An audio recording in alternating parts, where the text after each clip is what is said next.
વધતા જતા cyber crime police વિભાગ માટે પડકારરૂપ બની ગયા છે. ટેકનોલોજીના યુગમાં હવે ગુનેગારોની ગુના કરવાની પદ્ધતિ પણ બદલાઈ છે. તેવા સમયે પોલીસ તેમને સરળતાથી ઝડપી શકે અને સાયબર ક્રાઇમને અટકાવી શકાય તે માટે સુરત પોલીસ સાયબર ક્રાઇમ વિષયના વર્કશોપમાં ભાગ લઈ રહી છે. ઇન્ફોર્મેશન ટેકનોલોજીનો આ યુગ જે રીતે આગળ વધી રહ્યો છે તે જોતા સારા અને નબળા પાસાઓ પણ સામે આવી રહ્યા છે. આતંકવાદીઓ દ્વારા ઈમેલ કરીને ધમકી આપવાની વાત હોય કે એટીએમનો દુરુપયોગ કરીને નાણાં ખંખેરી લેવાતા હોય, મહદઅંશે હેકિંગ કરવાના પ્રશ્નો પણ પોલીસ માટે માથાના દુખાવા સમાન બની રહે છે. ત્યારે સાયબર ક્રાઇમને સમજવા અને ગુનેગારો સુધી પહોંચવા માટે તેનું જ્ઞાન મેળવવું જરૂરી બની રહે છે. તે હેતુથી સુરત શહેરના મદદનીશ પોલીસ કમિશનર અને પોલીસ ઇન્સ્પેક્ટર માટે વર્કશોપનું આયોજન કરવામાં આવ્યું હતું.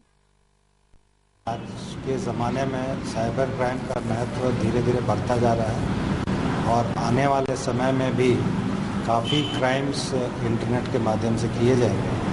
इसलिए साइबर क्राइम का इन्वेस्टिगेशन और साइबर फोरेंसिक्स पुलिस के लिए बहुत इम्पोर्टेंट विषय है. આજે ફેસબુક અને ઓર્કુટ જેવી સોશિયલ વેબસાઇટ્સ માહિતી અને સંપર્ક કરવા માટે એક અલગ જ ફલક ઉભું કર્યું છે, જેના દ્વારા પણ કેટલાક તત્વો ગુનાઓને અંજામ આપતા હોય છે. આઈઆઈએમના નિષ્ણાંતોની મદદ લઈને હાલ પોલીસ કર્મચારીઓને માહિતી આપવામાં આવી રહી છે. आपके कंप्यूटर में मेल आता है, कोई भी कोड आता है, उसको आप अपने कंप्यूटर में खोलते हैं, उसमें सारी चीजें रिकॉर्ड होती चलती हैं और जिसने वो भेजा है उसके पास आपकी सारी इन्फॉर्मेशन जाती चलती है. उसके बाद अपनी यूजर आईडी डालते हैं, पासवर्ड डालते हैं, वो सारी इन्फॉर्मेशन जो अपराधी है जिसने भेजा है उसके पास पहुंचती चलती है.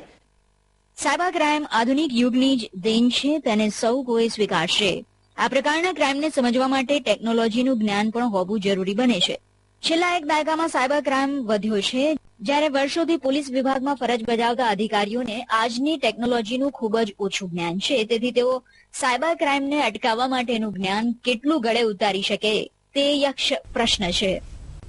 એટીવી સમાચાર, સુરત.